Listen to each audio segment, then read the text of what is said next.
ഇന്നലെ ഇത്ര നേരം ഞാൻ നിന്നെ കാത്തിരുന്നു. മീനുണ്ടായിരുന്നു, ചിക്കൻ്റെ എല്ലുണ്ടായിരുന്നു. എന്നിട്ടെന്ത് പറ്റി? ഇപ്പം വിശക്കുന്നല്ലേ? ഇതിനെ ഞാൻ വിളിച്ചപ്പോൾ ഒറ്റ ഓട്ടം അല്ലേ? വയറ് നിറഞ്ഞിരുന്നോണ്ടല്ലേ? ഇപ്പം അങ്ങേ ഇപ്പം വന്ന് വിളിക്കുന്നു.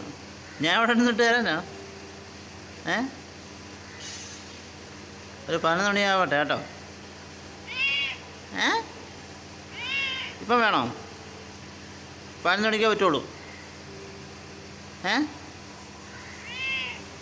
11 മണിക്ക് മതിയാ?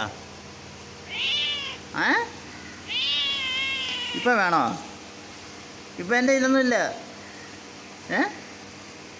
ഇപ്പം എൻ്റെ കയ്യിലൊന്നുമില്ല. 11 മണിക്കാണുമ്പോൾ എൻ്റെ കയ്യിലൊന്ന് വരും സാധനം. ഇപ്പം തരാൻ പറ്റില്ലെന്ന്. ഹലോ, ബിസ്ക്കറ്റ് ഇന്നലെ തന്നായിരുന്നു. 4 ബിസ്ക്കറ്റ് ഇട്ട് തന്നായിരുന്നു. ഇതൊക്കെ എഴുതുന്നില്ലല്ലോ.